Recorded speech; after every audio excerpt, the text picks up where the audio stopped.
ಸಂಘದ ಮತ್ತು ಬಿಜೆಪಿಯ ನಾಯಕರು ಕೂಡ ಸ್ವತಂತ್ರ ಹೋರಾಟದಲ್ಲಿ ಪಾಲ್ಗೊಂಡಿಲ್ಲ ಅಂತ ಖರ್ಗೆ ಅವರೇ ಹೇಳ್ಬಿಟ್ಟಿದ್ದಾರೆ. ಸಿಪಾಯಿ ದಂಗೆ ಅಂತ ಯಾವ್ದನ್ನ ನೀವು ಕರಿತೀರಾ?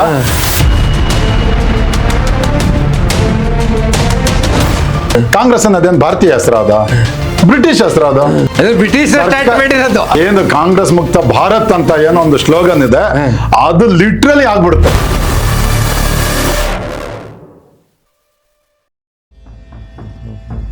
ಪ್ರಿಯಾಂಕ್ ಖರ್ಗೆ ಅವ್ರು ಇರ್ಬೋದು, ಸಿದ್ದರಾಮಯ್ಯ ಅವ್ರು ಇರ್ಬೋದು, ದಿನೇಶ್ ಗುಂಡೂರಾವ್ ಇರ್ಬೋದು, ಸಂತೋಷ್ ಲಾಡ್ ಅವ್ರು ಇರ್ಬೋದು, BK ಹರಿಪ್ರಸಾದ್ ಅವರು, ನೀವು ರಾಜಕಾರಣ ಮಾಡಿ ಸರ್, ನಾವು ಬೇಡ ಅಂತ ಹೇಳೋದು. ಆದ್ರೆ ನಿಮ್ಮ ಒಂದು ಯಾವುದೋ ವೈಯಕ್ತಿಕ ತೆವಲುಗಳಿಗಾಗಿ, ರಾಜಕೀಯ ಅಧಿಕಾರಕ್ಕಾಗಿ ಒಂದು ರಾಷ್ಟ್ರಭಕ್ತ ಸಂಘಟನೆಯನ್ನ ಅದರ ಬಗ್ಗೆ ತುಂಬಾ ತುಚ್ಛವಾಗಿ ಮಾತಾಡಿದ್ರೆ ಅದು ಸೂರ್ಯನ ಮೇಲೆ ಮುಖ ಮೇಲೆ ಮಾಡಿ ಉಗುಳ್ದಂಗ ಆಗುತ್ತೆ. ಅದು ನಿಮ್ಮೇಲೆ ಬಿಡು. ಇವತ್ತು ನಾನು ಆವಾಗಲೇ ಹೇಳಿದೆ, ಸಮಾಜನೇ ಸಂಘ ಆಗಿದೆ. ಹಾಗಾಗಿ ನೀವು ಬಿಜೆಪಿ ಅವ್ರನ್ನ ಏನಾದ್ರೂ ನಿಮ್ಗೆ ಸೈದ್ಧಾಂತಿಕವಾಗಿ ವಿರೋಧ ಮಾಡ್ಬೇಕಾ ಮಾಡಿ, ಆದ್ರೆ ಸಂಘನ ನೀವು ಮಾತಾಡೋಕೋದ್ರೆ ಸಮಾಜ ನಿಮ್ಮನ್ನ ತುಂಬಾ ಹೀನಾಯವಾಗಿ ತಿರಸ್ಕರಿಸುತ್ತೆ ನಿಮ್ಮನ್ನ. ಇದಂತೂ ನಾನು ಅತ್ಯಂತ ಗ್ಯಾರಂಟಿಯಾಗಿ ಬರ್ಕೊಡ್ತೀನಿ. ಸಮಾಜ ನಿಮ್ಮನ್ನ ತಿರಸ್ಕರಿಸುತ್ತೆ.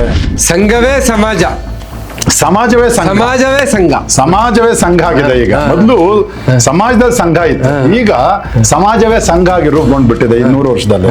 ಹಾಗಾಗಿ ನಿಮ್ಗೆ ನಿಜವಾಗ್ಲೂ ಸಂಘದ ಬಗ್ಗೆ ತಪ್ಪು ತಿಳುವಳಿಕೆ ಇದ್ರೆ ನಾನು ನಿಮ್ಮನ್ನ ಆಹ್ವಾನ ಮಾಡ್ತೀನಿ, ದಯವಿಟ್ಟು ಬನ್ನಿ ನೋಡಿ. ಅದೇನಾದ್ರೂ ವಿಷಯಗಳು ನಿಮ್ಗೆ ತಪ್ಪು ಅನ್ಸಿದ್ರೆ ಅದಿಂತ ತಪ್ಪು ಅಂತ ಹೇಳಿ ಬಂದು ನಮ್ಗೆ ಹೇಳಿ, ಸರಿಯಾಗಿದ್ದಾಗ ನೀವು ಒಪ್ಕೊಳ್ಳಿ. ಅದನ್ನ ಬಿಟ್ಟು ಬಂದ್ ನೋಡಿ ಮಾತಾಡಿ ಅಂತ ಖಂಡಿತವಾಗ್ಲ ಅವರಿಗೂ ಅವಮಾನ, ಅವ್ರಿಗೂ ಅವಮಾನ. ಬಂದ್ ನೋಡಿ. ಅದನ್ನ ಬಿಟ್ಬಿಟ್ಟು ಸುಮ್ನೆ ಹಳೇದ್ ಯಾರೋ ಹೇಳಿದ್ರು, ಯಾವ್ದೋ ಪುಸ್ತಕ ಯಾವ್ದೋ ರದ್ದಿನಲ್ಲಿ ಸಿಕ್ತು, ಯಾವನೋ ಬರ್ದಿದ್ದಾನೆ ಅದ್ರಲ್ಲಿ ಹೀಗ್ ಬರ್ದಿದ್ದಾನೆ ಅಂದ್ರೆ ನೀವ್ ಯಾವ ಲೆವೆಲ್ ಅಂತ ಸಮಾಜ ತೀರ್ಮಾನ ಮಾಡುತ್ತೆ. ನೀವು ಯಾವ ಲೆವೆಲ್, ಯಾವ ಪುಸ್ತಕ ನೀವು ಕೋಟ್ ಮಾಡ್ತಾ ಇದ್ದೀರಾ, ಯಾವ ವ್ಯಕ್ತಿನ ಕೋಟ್ ಮಾಡ್ತಾ ಇದ್ದೀರಾ, ದಾರಿ ತಪ್ಸಂಗ್ ಮಾತಾಡ್ತಾ ಅಲ್ಲ, ಅದು ಸಮಾಜ ತೀರ್ಮಾನ ಮಾಡುತ್ತೆ. ಆಗ ನಿಜವಾಗ್ಲೂ ಬನ್ನಿ, ನೀವು ಬಂದು ಒಂದ್ಸಾರಿ ನೋಡಿ. ಆವಾಗ ಸಮಾಜನ ನಿಮ್ ಒಪ್ಕೊಳುತ್ತೆ, ಕರೆಕ್ಟ್ ಅಪ್ಪ ಇವ್ರು ಒಳಗಡೆ ಹೋಗಿದ್ರು ನೋಡಿ ಬಂದು ಹೇಳ್ತಾ ಇದಾರೆ ಅಂದ್ರೆ ನಾವು ಒಪ್ಕೋಬೇಕಂತ. ಇಲ್ಲ ಅಂದ್ರೆ ಸಮಾಜ ನಿಮ್ಮನ್ನ ಅತ್ಯಂತ ಹೀನಾಯವಾಗಿ ತಿರಸ್ಕಾರ ಮಾಡುತ್ತೆ. ಅದು ಮುಂದಿನ ದಿನಗಳಲ್ಲಿ ಖಂಡಿತ ಅದು ಸ್ಟಾರ್ಟ್ ಆಗ್ಬಿಟ್ಟಿದೆ ಜನಮಾನಸದಲ್ಲಿ ಈಗ ಆಲ್ರೆಡಿ. ಯಾಕಂದ್ರೆ ನಾವು ಸಮಾಜದ ಮಧ್ಯೆ ಕೆಲಸ ಮಾಡ್ತಾ ಇದ್ದೀವಿ, ನಮ್ಗೆ ಅನುಭವ ಬರ್ತಾ ಇದೆ. ಇವ್ರನ್ನ ಆಕ್ರೋಶ ಜನಮಾನಸದಲ್ಲಿ ಈ ಕಾಂಗ್ರೆಸ್ ನಾಯಕರ ಬಗ್ಗೆ, ಪಕ್ಷದ ಬಗ್ಗೆ ಬ್ಯಾನ್ ಅಂದ್ಮೇಲೆ ಜಾಸ್ತಿ ಆಗಿದೆ ತುಂಬಾನೇ. ಖಂಡಿತವಾಗ್ಲೂ ಅದ್ರ ಫಲವನ್ನ 2028ರಲ್ಲಿ ಖಂಡಿತವಾಗಿ ನೀವು ಅನುಭವಿಸ್ತೀವಿ. ಬಹಳ ರಿಪೀಟೇಟಿವ್ ಆಗಿ ಒಂದು ನರೇಟಿವ್ ಪ್ರಯತ್ನ ಮಾಡ್ತಾರೆ. ಸಂಘದ ಮತ್ತು ಬಿಜೆಪಿಯ ನಾಯಕರು ಕೂಡ ಸ್ವತಂತ್ರ ಹೋರಾಟದಲ್ಲಿ ಪಾಲ್ಗೊಂಡಿಲ್ಲ ಅಂತ ಖರ್ಗೆ ಅವರೇ ಹೇಳ್ಬಿಟ್ಟಿದ್ದಾರೆ. आपके घर में कोई देश के लिए कुत्ता तो मरा है. ಆದ್ರೆ RSS ಕಡೆಯಿಂದ ಒಂದೇ ಒಂದು ನಾಯಿ ಕೂಡ ಸತ್ತಿಲ್ಲ ಅಂತ ಇಲ್ಲಿ ಖರ್ಗೆ ಅವರು ಮಾತನಾಡಿದ್ದಾರೆ. ಇದೇನ್ ನರೇಟಿವ್ ಇದು? ಇದ್ರದ್ದು ವಾಸ್ತವ ಏನು? ವಿತ್ ಡ್ಯೂ ರೆಸ್ಪೆಕ್ಟ್ ಖರ್ಗೆ ಅವರು, ಅವರೊಬ್ಬಷ್ಟೇ ಇವತ್ತು ರಾಜಕೀಯ ಮುತ್ಸದ್ದಿ ಅಂತ ನಾವೆಲ್ಲ ಗೌರವ ಕೊಡ್ತೀವಿ. ಮಾತಾಡ್ಬೇಕಾದ್ರೆ ನಮ್ಮ ಪದಪ್ರಯೋಗಗಳು ಸರಿಯಾಗಿರ್ಬೇಕು ಅಲ್ವಾ ಸರ್? ನಾ ಹೇಳ್ತೇನೆ, ಮೊದಲಿಗೆ ಕಾಂಗ್ರೆಸ್ ಪಕ್ಷ ನಿಮ್ದಲ್ಲ, ಅದು ಬ್ರಿಟಿಷ್ನರ್ದು. ಅಲನ್ ಅಕ್ಟೋವಿಯನ್ ಹ್ಯೂಮ್ ಬ್ರಿಟಿಷ್ ಇಂಡಿಯಾದ ರಿಟೈರ್ಡ್ AS ಆಫೀಸರ್. ಅವ್ರ ಜೊತೆಗೆ ವೆಡನ್ಬರ್ಗ್, ಇವರೆಲ್ಲ ಸೇರ್ಕೊಂಡು ಕಾಂಗ್ರೆಸ್ನ ಹುಟ್ಟಾಕಿದ್ದು ಸ್ವಾತಂತ್ರ್ಯ ಹೋರಾಟಕ್ಕಲ್ಲ ಸ್ವಾಮಿ. 1857ರಲ್ಲಿ ಸಿಪಾಯಿ ದಂಗೆ ಅಂತ ಯಾವ್ದನ್ನ ನೀವು ಕರಿತೀರಾ, ನಾವು ಅದ್ ಹೇಳ್ತೀವಿ ಮೊದಲನೇ ಸ್ವಾತಂತ್ರ್ಯ ಸಂಗ್ರಾಮ. ಆಗ ಬ್ರಿಟಿಷ್ನವರು ಇವರಿಬ್ರು ರಿಟೈರ್ಡ್ ಅಧಿಕಾರಿಗಳನ್ನ ಬಿಟ್ಟು ಹುಟ್ಟಾಕ್ದಂತ ಒಂದು ಸಂಸ್ಥೆ, ಅವ್ರನ್ನ ಸಮಾಧಾನ ಮಾಡಕ್ಕೆ. ಬ್ರಿಟಿಷ್ ಹೌದು, ಅದ್ ಸಮಸ್ಯೆ ಬಂದ್ರೆ ಅದನ್ನ ತಗೊಂಡೋಗಿ ಸರ್ಕಾರಕ್ಕೆ ಮುಟ್ಸ್ಕೊಂಡಂತ ಒಂದು ಏಜೆನ್ಸಿ, ಅದು ಒಂದು ಮಧ್ಯವರ್ತಿಗಳ ಸಂಸ್ಥೆ. ಅದು ಸ್ವಾತಂತ್ರ್ಯಕ್ಕಾಗಿ ಓಡಾಟ ನೀವೇನು ಹುಟ್ಟಾಕಿದ್ರ ಅದನ್ನ? ಕಾಂಗ್ರೆಸ್ ಈಗಿರೋ ಕಾಂಗ್ರೆಸ್ ನಾಯಕರು ಯಾರಾದ್ರೂ ಹುಟ್ಟಾಕಿದ್ರ? ಅದೆಲ್ಲ ಮೊದಲಿಗೆ ನೀವು ತಿಳ್ಕೊಬೇಕು. ನಿಮ್ಮ ಇತಿಹಾಸ ಏನಂತ ನಿಮ್ಗೆ ಗೊತ್ತಿರ್ಬೇಕು. ನಿಮ್ದಲ್ಲ. ಈ ಸ್ವಾತಂತ್ರ್ಯ ಹೋರಾಟಕ್ಕೆ ಬಂದಾಗ ಅದೇ ಸ್ವತಂತ್ರ ಚಳವಳಿಗೆ ಅದೊಂದು ಸಂಸ್ಥೆಯಾಗಿ ನೀವು ಬಳಸ್ಕೊಂಡ್ಮೇಲೆ ಆವತ್ತು ದೇಶದಲ್ಲಿ ಇದ್ದಿದ್ದು ಒಂದೇ ಪಕ್ಷ ಕಾಂಗ್ರೆಸ್. ಕಾಂಗ್ರೆಸ್ ಅನ್ನೋದೇನು ಭಾರತೀಯ ಹೆಸರು ಅದ? ಬ್ರಿಟಿಷ್ ಹೆಸರು ಅದ? ಕಾಂಗ್ರೆಸ್ ಅನ್ನೋದೇ ಆ ಶಬ್ದನೇ ಇವತ್ತು ನೀವು ಇಟ್ಕೊಂಡಿದ್ದೀರಾ. ಅದು ಅದೇನ ಭಾರತೀಯತೆ ಇದೆಯಾ ಅದರಲ್ಲಿ? ಭಾರತೀಯ ಜನತಾ ಪಕ್ಷ ಭಾರತೀಯತೆ ಇದೆ, ಇಂಡಿಯನ್ ನ್ಯಾಷನಲ್ ಕಾಂಗ್ರೆಸ್ ಭಾರತೀಯತೆ ಎಲ್ಲಿದೆ ಅಲ್ಲಿ? ಅದ್ರಲ್ಲಿ ಇಲ್ಲ ಕಾಂಗ್ರೆಸ್ ಅನ್ನೋದು ಇಂಡಿಯನ್ ನ್ಯಾಷನಲ್ ಅನ್ನೋದೆಲ್ಲ ಇಂಗ್ಲಿಷ್, ಕಾಂಗ್ರೆಸ್ ಅನ್ನೋದು ಇಂಗ್ಲಿಷ್ ಶಬ್ದ. ಇವತ್ತನ್ನು ಕೂಡ ನೀವು ಅದನ್ನ ಭಾರತೀಯತೆ ಮಾಡ್ಲಿಲ್ಲ. ಇವತ್ತನ್ನು ನಿಮ್ಮ ಮುತ್ತಾತ್ರ ಬ್ರಿಟಿಷ್ನ ಬಿಟ್ಟೋಗಿದ್ದನ್ನೇ ಇಟ್ಕೊಂಡಿದ್ದೀರಾ. ಅದೇ ಸ್ವತಂತ್ರ ಚಳವಳಿಗೆ ಒಂದು ಪ್ಲಾಟ್ಫಾರ್ಮ್ ಆದಾಗ ಆವತ್ತು ನಮ್ಮ ಸಂಘದ ಸಂಸ್ಥಾಪಕರಾದಂಥವರು ಕೂಡ ಪರಮ ಪೂಜ್ಯ ಹೆಡ್ಗೇವಾರ್ಜಿಯವರು ಅವರು ಸ್ವಾತಂತ್ರ್ಯ ಸಂಗ್ರಾಮದಲ್ಲಿ ಭಾಗವಹಿಸಿದ್ರು. ಅವರು ಅತ್ಯಂತ ಸಕ್ರಿಯವಾಗಿ ಅಸಹಕಾರ ಚಳವಳಿಯಲ್ಲಿ ಭಾಗವಹಿಸಿದ್ರು. 1929ರಲ್ಲಿ ಇನ್ನೊಂದು ಹೋರಾಟ ಶುರು ಆಯ್ತು. ಏನು ಅಂದ್ರೆ ಮಹಾರಾಷ್ಟ್ರದಲ್ಲಿ ಸುಮಾರು ಒಂದು 2000 ಎಕರೆನಲ್ಲಿ ಬ್ರಿಟಿಷ್ನರು ಅಲ್ಲಿ ಯಾರನ್ನ ಕಾಡು ಒಳಗಡೆ ಹೋಗಿ ಜಾನುವಾರುಗಳನ್ನ ಮೇಯಿಸಬಾರ್ದು, ಅಲ್ಲಿಂದ ಕಟ್ಟಿಗೆ ತಗೊಂಡ್ ಬರ್ಬಾರ್ದು, ಮನೆ ಕಟ್ಟಕ್ಕೆ ಮರ ಹೊಡಿಬಾರ್ದು ಅಂತ ಹೇಳಿ ಬ್ಯಾನ್ ಮಾಡ್ಬಿಟ್ಟಿದ್ರು. ಅದಕ್ಕೆ ಮುನ್ನುಡಿ ಬರ್ದೋರನ್ನೇ ಪರಮ ಪೂಜ್ಯ ಹೆಡ್ಗೇವಾರ್ಜಿ ಡಾಕ್ಟರ್. ವಿರುದ್ಧ ಹೋರಾಟಕ್ಕೆ ಅದಕ್ಕೆ ವಿರುದ್ಧವಾಗಿ ಸತ್ಯಾಗ್ರಹ, ಅರಣ್ಯ ಸತ್ಯಾಗ್ರಹ ಅಂತಾನೆ ಹೆಸರು. ಅಂದ್ರೆ ಪಾಪ ಜನರೆಲ್ಲ ಅದ್ರ ಮೇಲೆ ಅವಲಂಬನೆ ಬೇಕು ಅಂತ ಆ ಒಂದು ಸತ್ಯಾಗ್ರಹಕ್ಕೆ ಜುಲೈ 24, 1929ರಲ್ಲಿ ಈ ಸತ್ಯಾಗ್ರಹಕ್ಕೆ ನಾಯಕತ್ವವನ್ನು ತಗೊಂಡು ಅಧಿಕೃತವಾಗಿ ರಾಷ್ಟ್ರೀಯ ಸ್ವಯಂ ಸೇವಕ ಸಂಘದ ಸಂಸ್ಥಾಪಕರು ಸಾವಿರಾರು ಕಾರ್ಯಕರ್ತರಿಗೆ ಸ್ಟಾರ್ಟ್ ಆಗಿರ್ಲಿಲ್ಲ ಚಳವಳಿಗೆ 25ರಲ್ಲಿ ಆಗಿತ್ತು. ಸಂಘ ಸ್ಟಾರ್ಟ್ ಆದ್ಮೇಲೆ 1929 4 ವರ್ಷ ಆದ್ಮೇಲೆ ಅಧಿಕೃತವಾಗಿ ಅವ್ರನ್ನ ಅದರಲ್ಲಿ ಬಂಧಿಸ್ತಾರೆ ಬ್ರಿಟಿಷ್ನರು.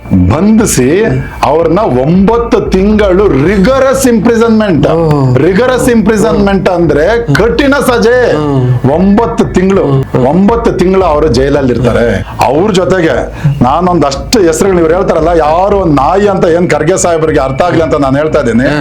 ಅವ್ರ ಜೊತೆಗೆ ಯಾರ್ಯಾರು ಹೋಗಿದ್ರು ಅಂದ್ರೆ ಜೈಲಿಗೆ, ಇವ್ರಿಗೆಲ್ಲ 4 ತಿಂಗಳು, ಹೆಡ್ಗೇವಾರ್ಜಿಗೆ 9 ತಿಂಗಳು, ಇವ್ರಿಗೆ ಬಾಬುರಾವ್ ವೈದ್ಯ, ಇವರೆಲ್ಲ ರಾಷ್ಟ್ರದ ಅವತ್ತಿನ ಸ್ವಯಂ ಸೇವಕರು, ನಾಯಕರು, ಪದಾಧಿಕಾರಿಗಳು. ಮಾರ್ತಾಂಡರಾವ್ ಜೋಗ್, ಸೀತಾ ರಾಮ್ಹೇಕರ್, ವಿಠ್ಠಲ್ ರಾವ್ ಗಾಡ್ಗೆ, ಇವ್ರಿಗೆಲ್ಲ 4 ತಿಂಗಳು ಸಜೆ. ಕೊನೆಗೆ ಅಕ್ಟೋಬರ್ ತಿಂಗಳ 1930ರಲ್ಲಿ ಇವ್ರನ್ನ ಬಿಡುಗಡೆ ಮಾಡಿದಾಗ ಮಹಾರಾಷ್ಟ್ರದ ವಾರ್ಧಾ ಜಾಗದಲ್ಲಿ ಪಬ್ಲಿಕ್ ಇವೆಂಟ್ ಮಾಡಿ ಸಾರ್ವಜನಿಕವಾಗಿ ಹೆಡ್ಗೇವಾರ್ಜಿನ ಕಾಂಗ್ರೆಸ್ನ ಎಲ್ಲಾ ನಾಯಕರನ್ನು ಅವ್ರನ್ನ ಅಭಿನಂದಿಸ್ತಾರೆ. ಅದರಲ್ಲಿ ಮುಖ್ಯ ಅತಿಥಿಗಳಾಗಿ ಸನ್ಮಾನ್ಯ ನೆಹರು ಅವರ ಪೂಜ್ಯ ತಂದೆಯವರಾದಂತ ಮೋತಿಲಾಲ್ ನೆಹರು ಅವರವರು ಅವ್ರನ್ನ ಸನ್ಮಾನ ಮಾಡ್ತಾರೆ ಹೆಡ್ಗೇವಾರ್ಜಿನ. ನೋಡಿ ಇತಿಹಾಸ ಹಿಂಗಿದೆ. ಇವರು ಇದು ಸುಳ್ಳು ಅಂತ ಹೇಳಿ ನೋಡೋಣ. ಪ್ರಿಯಾಂಕ್ ಖರ್ಗೆ ಅವರಾಗ್ಲಿ, ಅವರ ಪೂಜ್ಯ ತಂದೆಯವರಾದಂತ ಮಲ್ಲಿಕಾರ್ಜುನ್ ಖರ್ಗೆ ಅವರಾಗ್ಲಿ, ಇವ್ರು ಸುಳ್ಳು ಅಂತ ಹೇಳಿ ನೋಡೋಣ ಇದಾಗಿರೋದು. ಹೇಗೆ ಹೇಳ್ತಾರೆ? ನಾನು ಮರು ಪ್ರಶ್ನೆ ಕೇಳ್ತೇನೆ. ತಮ್ಮ ಅಧಿಕಾರವನ್ನ ಉಳಿಸ್ಕೊಳ್ಳೋದಕ್ಕೆ ಬಾಬಾ ಸಾಹೇಬ್ ಅಂಬೇಡ್ಕರ್ ಬರೆದಂತ ಸಂವಿಧಾನವನ್ನ ಕತ್ಲಲ್ಲಿಟ್ಟು ತುರ್ತು ಪರಿಸ್ಥಿತಿ ಹೇರಿದ್ರಲ್ಲ, ಎಮರ್ಜೆನ್ಸಿ ಹಾಕಿದ್ರಲ್ಲ, ಅವತ್ತು ಇಡೀ ದೇಶದಲ್ಲಿರ್ತಕ್ಕಂಥ ವಿರೋಧ ಪಕ್ಷಗಳು ಎಲ್ಲನೂ ಅದ್ರ ವಿರುದ್ಧ ದಂಗೆ ಎದ್ದು ಅದ್ರ ವಿರುದ್ಧ ಹೋರಾಟ ಮಾಡಿದ್ವು, ಜೈಲುವಾಸ ಅನುಭವಿಸಿದ್ರು, ಎಲ್ಲ ಮಾಡಿದ್ರು. ಸಿದ್ದರಾಮಯ್ಯನವರೇ, ನಿಮ್ಮ ಕೊಡುಗೆ ಏನು ಎಮರ್ಜೆನ್ಸಿ ವಿರುದ್ಧ ಹೋರಾಟದಲ್ಲಿ? ಏನು ಎಲ್ಲಿ ಭಾಗವಹಿಸಿದ್ರಿ ಅದ್ರ ವಿರುದ್ಧ? ನೀವು ಯಾವ ಹೋರಾಟದಲ್ಲಿ ಭಾಗವಹಿಸಿದ್ರಿ? ಯಾವ ಜೈಲಲ್ಲಿ ಎಷ್ಟು ದಿನ ಇದ್ರಿ? ಅದು ಯಾವ ಪತ್ರಿಕೆನಲ್ಲಿ ಬಂತು? ಅಥವಾ ಯಾರಾದ್ರೂ ಅವರ ಬಯೋಗ್ರಫಿ ಬರಬೇಕಾದ್ರೆ ಅವ್ರ ಜೀವನ ಚರಿತ್ರೆ ಅದನ್ನ ನಿಮ್ಮ ಹೆಸರನ್ನ ಮೆನ್ಷನ್ ಮಾಡಿದಾರ? ಯಾವ ನೈತಿಕತೆ ಇಟ್ಕೊಂಡು ನೀವು ಸಂವಿಧಾನದ ಬಗ್ಗೆ, ಬಾಬಾ ಸಾಹೇಬ್ರ ಬಗ್ಗೆ ಮಾತಾಡ್ತೀರಾ? ಸ್ವಾತಂತ್ರ್ಯ ಹೋರಾಟದ ಬಗ್ಗೆ ಎಂತ ಒಂದು ಸುಳ್ಳು ನೆರೇಟಿವ್ ಬಿಲ್ಡ್ ಮಾಡ್ತಾರೆ. ರಾಷ್ಟ್ರ ಪ್ರೇಮ ಸಂಘಟನೆ ಅಂತಾರೆ, ಸ್ವಾತಂತ್ರ್ಯ ಹೋರಾಟಕ್ಕೆ ಹೀಗೆ ಸುಳ್ಳು ಹೇಳಿ ಮಂಗ ಮಾಡಿ ಇವರು 55 ವರ್ಷ ಈ ರಾಷ್ಟ್ರವನ್ನ ಇವ್ರ ಪೂರ್ವಿಕರ ಆಸ್ತಿ ತರ ರಾಜ್ಯಭಾರ ಮಾಡಿದ್ರು ಕಾಂಗ್ರೆಸ್ನವರು. ಇನ್ನ ಆಗಲ್ಲ, ಇನ್ನು ಮುಗೀತು. ಜನ ಈಗ ಆಲ್ರೆಡಿ 75-80% ಅವರು ಎಲ್ಲಿರ್ಬೇಕೋ ತೋರಿಸ್ಬಿಟ್ಟಿದ್ದಾರೆ. ಕೇವಲ ಇನ್ನೊಂದು 20% ಇದೆ. ಮುಂದಿನ ಚುನಾವಣೆಗಳಲ್ಲಿ ಖಂಡಿತವಾಗ್ಲೂ ಈ ದೇಶದ ಪ್ರಬುದ್ಧ ಜನ, ನಮ್ಮ ವಿಶೇಷವಾಗಿ ಕರ್ನಾಟಕದ ಪ್ರಬುದ್ಧ ಮತದಾರರು, ನಾಗರಿಕರು ಇವ್ರನ್ನ ಸೋಲಿಸಿ ಮನೆ ಖಂಡಿತ ಕಳಿಸ್ತಾರೆ. ಇವ್ರಿಗೆ ಅಂದ್ರೆ ರಾಷ್ಟ್ರದ ಪರವಾಗಿ ಚಿಂತನೆ ಅವರು ಮಾಡಕ್ಕೆ ಸ್ಟಾರ್ಟ್ ಮಾಡಬೇಕು, ಇಲ್ಲ ಅಂದ್ರೆ ಇದು ಅಸ್ತಿತ್ವ ಉಳಿಸ್ಕೊಳಕ್ ಆಗಲ್ಲ ಅಂತ. ನೀವು ಅವ್ರು ಮಾಡ್ಲಿಲ್ಲ ಅಂದ್ರೆ ನೀವು ಹೇಳ್ದಂಗೆ ಖಂಡಿತವಾಗ್ಲೂ ಅವ್ರಿಗೆ ಅಸ್ತಿತ್ವ ಇರೋದೇ ಇಲ್ಲ. ಏನು ಕಾಂಗ್ರೆಸ್ ಮುಕ್ತ ಭಾರತ್ ಅಂತ ಏನೋ ಒಂದು ಸ್ಲೋಗನ್ ಇದೆ, ಅದು ಲಿಟ್ರಲಿ ಆಗ್ಬಿಡುತ್ತೆ. ಅದನ್ನ ಬಿಜೆಪಿ ಮಾಡೋದಲ್ಲ, ನಾನು ಹೇಳ್ತಾ ಇದ್ದೀನಿ, ಬಿಜೆಪಿ ಎಲ್ಲ ಮಾಡೋದು ಈ ದೇಶದ ಪ್ರಜ್ಞಾವಂತ ಮತದಾರ ಮಾಡ್ತಾರೆ ಅದನ್ನ. ಜನಕ್ಕೆ ಜನ ಸತ್ಯನ ಅರ್ಥ ಮಾಡ್ಕೊಂಡು ನಿಮ್ಗೆ ನಿಮ್ಮ ಯೋಗ್ಯತೆ ಏನು ಅಂತ ಹೇಳಿ ನಿಮ್ಮ ಯೋಗ್ಯತೆಗೆ ಅನುಸಾರವಾಗಿ ಎಲ್ಲಿಡ್ಬೇಕು ಅಲ್ಲಿ ನಿಮ್ಮನ್ನ ಜನ ಈ ದೇಶದ ಪ್ರಬುದ್ಧ ಮತದಾರರು ನಾಗರಿಕರು ಖಂಡಿತ ಇಡ್ತಾರೆ. ಪಟಪಟ್ ಶ್ರೀನಿವಾಸ್ ಅವರೇ, ಇದೊಂದು ಬಹಳ ಒಂದು ಸುವರ್ಣ ಸಂದರ್ಭ. ಒಂದು ರಾಷ್ಟ್ರ ಪ್ರೇಮಿ ಸಂಘಟನೆ RSS ಅಂತಹ ಸಂಘಟನೆ 100 ವರ್ಷ ಪೂರೈಸಿದಂತಹ ಬಹಳ ಒಂದು ಸುಸಂದರ್ಭ ಇದು. ನಮ್ಮ ದೇಶದ ಪ್ರತಿಯೊಬ್ಬರಿಗೂ ಬಹಳ ಒಂದು ಹೆಮ್ಮೆ ತರುವಂತಹ ಸಂದರ್ಭದಲ್ಲಿ ನೀವು ರಾಷ್ಟ್ರಧರ್ಮದೊಂದಿಗೆ ರಾಷ್ಟ್ರಧರ್ಮ ಟಾಕ್ ಕಾರ್ಯಕ್ರಮಕ್ಕೆ ಬಂದು RSS ವಿಚಾರವಾಗಿ ಬಹಳ ವಿಸ್ತಾರವಾಗಿ ಬೇರೆ ಬೇರೆ ಆಯಾಮಗಳನ್ನ ಅಲ್ಲಿ ಬೇರೆ ಬೇರೆ ದಿಕ್ಕುಗಳಲ್ಲಿದ್ದಂತಹ ಪ್ರಶ್ನೆಗಳಿಗೆ ಬಹಳ ಸೂಕ್ತವಾಗಿ ಉತ್ತರ ನೀಡಿ ಈ ವೀಕ್ಷಕರಿಗೆ ಜೊತೆಗೆ ನನಗೂ ಕೂಡ ನಿಜವಾಗ್ಲೂ ಒಂದು ಅರ್ಥಪೂರ್ಣವಾದ ವಿಚಾರಗಳನ್ನ ತಿಳಿಸಿದ್ದೀರಾ ನಮಗೆಲ್ಲರಿಗೂ. ನೀವು ಬಂದಿದ್ದು ನಿಜವಾಗ್ಲೂ ನಮ್ಗೆ ಬಹಳ ಸಂತೋಷ ಆಯ್ತು. ರಾಜ್ಯದ ಜನತೆ ಒಂದು ಏನ್ ಸತ್ಯದ ದಿಕ್ಕಿನಲ್ಲಿ ನೀವೇನು ಬೆಳಕರಿಸಿದ್ದೀರಾ ಅದು ರಾಜ್ಯದ ಜನತೆಗೂ ತಲುಪಿ ನಿಜವಾದ ಸತ್ಯ ಪಸರಿಸಲಿ ಅಂತೇಳಿ ನಾನು ಆಶಯ ಮಾಡ್ಕೊಂತ ಇಲ್ಲಿಗೆ ನಿಮ್ಗೆ ಬಂದಿದ್ದಕ್ಕೆ ನಿಮ್ಗೆ ಧನ್ಯವಾದವನ್ನು ತಿಳಿಸ್ತೀನಿ. ನನ್ನೊಂದಷ್ಟು ವಿಚಾರಗಳನ್ನ ಮಾಹಿತಿಯನ್ನು ಹಂಚ್ಕೊಳ್ಳೋಕೆ ಅವಕಾಶ ಮಾಡಿಕೊಟ್ಟಂತ ರಾಷ್ಟ್ರ ಧರ್ಮಕ್ಕೆ ಮತ್ತೆ ರಾಷ್ಟ್ರ ಧರ್ಮದ ವೀಕ್ಷಕರಿಗೆ ನಾನು ಕೂಡ ನಮಸ್ಕಾರಗಳನ್ನ ಶುಭಾಶಯಗಳನ್ನ ತಿಳಿಸ್ತೀನಿ. ಧನ್ಯವಾದ.